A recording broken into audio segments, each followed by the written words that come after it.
Can you find it here? Namaste and welcome. I'm Nadja. On this channel, we don't escape the real world, we decode it. I take the raw, unscripted moments of my life here and analyze them to help you redefine yourself. Let's see what the chaos taught us today.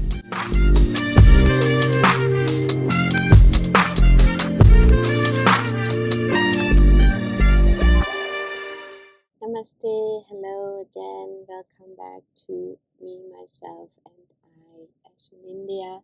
I'm Nadja, and I take you today on a journey for a special topic. Before I start this topic, I just want to tell you that whatever I say in this podcast and on my Instagram channel and on YouTube and everywhere you see and hear me is my personal opinion, my personal belief. It's not about, I'm no one to convince anyone. I'm very much a profound believer of you have to find your own truth, what works best for you. And saying that, I want to start this episode because today I want to talk about going to the temples here in India in general, going to different institutions, I don't know how to call it, like a church, a mosque, and I just want to open your horizon. Because what is so beautiful here in India is that everyone lives together peacefully, and you can find churches next to mosques and next to so many different temples, and everyone respects each other, and this is what it's all about. Respecting each other, respecting each other's belief, and just embrace it. And I think I mentioned it before, I believe in the universe and the power of something beyond. I do have a strong feeling of energies, and I do believe that ultimately it's all one. There's one source that sends out different gods, spiritual guides, and ultimately some of them down to the earth, down to the planet, to us, to help us guide even better, because we tend to believe more what we have in front of us, what we can see, what we can touch, what we know exists or existed, than something that is not touchable, that is only in our imagination, so to say. So I do believe this is what happens, and some people are reincarnations of some gods. And that's it. So I do believe that, and I want to tell you that I did grow up believing in absolutely nothing. Like, this is how I was raised. No church, no gods, no Jesus Christ, no mosques, no nothing. Just nothing. Like, when you die, you die. That's it. No prayers, no nothing. Just zero. And actually, like, seeing it from today, like, I think actually, like, it was good for me, because when I started my journey of self-discovery, healing, energy, universe, all of this, I was just a blank paper. So whatever, apart from that, I'm an engineer, whatever I heard or listened or someone told me, I had to kind of get a proof for it. Like, I had to find out for myself whether this is actually true or not. And when I had my first encounters with Reiki, energy healings, or experiences like what things I was like when I was helping others, images or messages or just intuition. Um, when I heard those first um, encounters, then it was like, wait, like what's happening here? Like, how is that possible? Like my first Reiki session, um, I I know, I mean, I was not in good state. I was burned out. I was sick, and I just did it. I had no idea what it was. A friend told me they do Reiki. It's good, and I was like, okay, like whatever. I'm in like I have nothing to lose. So I went to that Reiki session, and I was just um, laying on that like massage place, and she did the Reiki session. And during that session, I felt so much pain. I felt like someone is pulling out my fingers one by one. Someone is pulling on my hair, literally. I felt like that. It was so painful. I was about to say, you know what, like, stop it. I don't know what you're doing, but stop it because I can't handle anymore. But I didn't stop it for some reason. And after the session, I asked her, so what did you do? Like, it was so painful. Why did you, like, touch my hair? Why did you, like, pull on my hair? Like, what did you do? And she said to me, I did not do anything. Nothing. Zero. I did not touch you. I did not, nothing. And it was literally all that bad stuff flowing out of me. Like, it was just insane. Insane. And that experience made me be like, okay, like, wait, what is happening? What is there? Like, what is that? Because I experienced that in such a profound way that it cannot just be nothing. And that is my kickstart of my journey, you know. And it wasn't until many years later I came back to Reiki actually to learn Reiki. Until then, I did a lot of courses just to heal myself, a lot of different things. And what I also realized, it is all connected. It's all connected. The astrology, the biomagnetism, the aromatherapy, like all of this tarot card, they all give you puzzle pieces for the whole picture.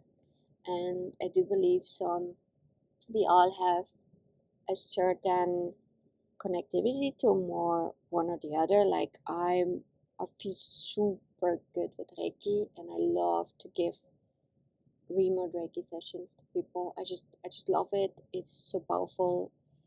And other people love to do tarot card reading. Other people love to do astrology, and it's just there's in it there's something for everyone. And also people feel more connected to maybe going to astrology, and some people say, okay, I do Reiki, even so astrology or tarot is something you can see, and Reiki is something you cannot see. You feel it, you experience it. It's different level, but ultimately it's contributing. And why I say this, because it's all part of a development.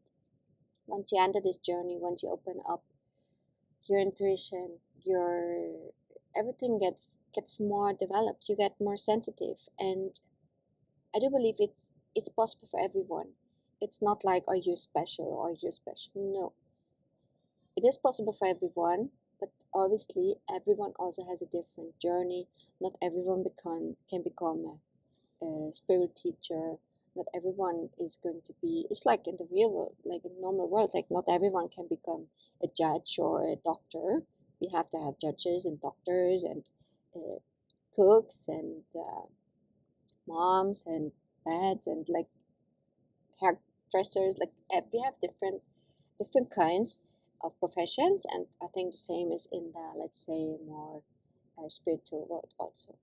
And when you start this journey, and even before already, because actually it doesn't matter, like you don't need to say like this is the beginning of my journey, because i I only define this backwards. But in the moment, it's not like, okay, today is day one. No, it's like when you retrospect, you say like, okay, that was like my day one, and this is when I felt like it started. But it's not like it started.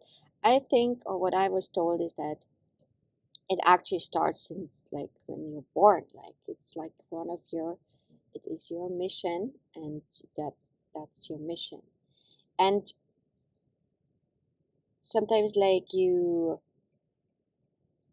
difficulty is that we lose track of our mission, right? Because like this is the hard part in this life, to find our mission and to find what we're really here for. And we lose track because we have so many influences and so many things, and materialistic things and ideas, and so many people around who say you need to do this and this and this and this, and we don't know where to look, we don't know what to do, because there's just so much out there, and it's getting more and more and more. Possibilities are endless, but instead of looking outwards, we need to look inwards. And this is the hardest part of your whole life journey. Look inside, open yourself up, let's say, from the inside, and remove all the layers. Look inside and what is in there. Why am I here? What is my mission? And what am I good in? What is my passion? Once you find your passion, once you find what you really like and love, you will not suffer. I do believe that. Now, is it easy? No. I can tell you it's really, really, really hard. It's really hard, but I do believe the universe helps you. If I look on back in my life so far, you get supported in any part of that journey. You get supported everywhere. You got the right hints, you got the right messages, and when you think it's a setback, actually it's one turning point here. You have to pay attention, because things can go into a new direction, which is more aligned with what you're actually here for. But coming back to the temples, when you go to the temples here, and I want you to feel a little bit more into this. When you go to temples, I realized that there are a lot of temples here, and all temples have different energies. And what I realized is that we are having, let's say, spiritual guides, and we have also different gods which are accompanying us in our life journey. And when you enter temples, you can sense those energies. And not all temples feel equally the same. And I just invite you to, next time you go to a temple, how do you feel? Is there some slight heat bubbling up? Is there some, I don't want to say like when you're in love, like some stomach butterflies, but something happens in your body and you can sense it. And I just invite you, next time you go, you can also, I mean, not everyone is in India, so if you are going to a church or a mosque or any place, because here's the reality, we are not like, we're not separate from all the other gods. We can speak to any god. And if you have never spoken to a god, I invite you to speak to a god. And you don't need to be like you would be like, oh, but I'm not a Christian, or I don't believe in church, or I don't believe in Jesus Christ. And it's not about it. You can say just like the universe, and you address everyone and everyone, because we all have spirit guides around who help us. And if you go to church, see what it makes with you. If you go to a mosque, see what it makes to you. And you can speak to all the gods in a church. You can go to church and say, hey, Jesus, I'm here because I need your advice. You can go to a mosque and also pray.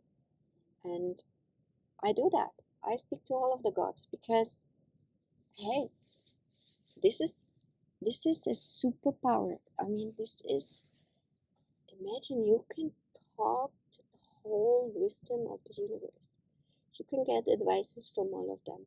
And I know it sounds probably like she's completely crazy, and maybe I am to some people, but I tell you, the conversations I have, they're just beyond. It's not explainable, and the input I get is just amazing. And before you criticize now and put any hate comments or anything negative, I invite you to just try it. Try it for once. If you don't want to go to any place, try it at night before you sleep. Just speak in general if you don't have any specific one. And if you are happen to come to India one day, or any temple in the world, because there are like many temples also in other countries, just go in, sense that, and when you feel it, just start speaking. And even so, if you don't feel it, also start speaking, because it's so powerful. And then the other day I was thinking, because I was reflecting, like here in India you have a lot, like you have a specific god for the day you were born, for the weekday you were born. Then according to your stars, you have some gods which are like more aligned with you and supportive.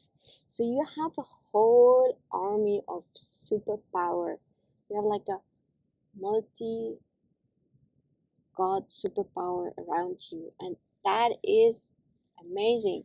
Imagine you can use all of them, because they are there to help you. Any question you have, any struggle you have, you can address it with them and they will answer. Now we come back to the intuition, to listen to yourself, to what you feel. It is a process, but the more you trust it, the more you learn to listen to that inner voice, to that communication, to that silence, you will understand and you will have amazing conversations. And I just invite you the next time to start, try it once, try it twice, and if you make any experience, let me know, because you will feel it. You will really feel it. There are some places in this world, they're so magical. You go in and you just feel how strong they are, and you can just absorb this power and just zoom inside you, just cut off all the noise around and just embrace that and take this in, soak this in. This is for you. And when you experience it, this is not by accident or not by accidents. It is on purpose. You are meant to experience this, and I invite you to experience this. And that's it for today. Let me know if you ever made those experiences, and if not, I really invite you to do it. Until then, take care. Namaste. Thank you for listening. Goodbye.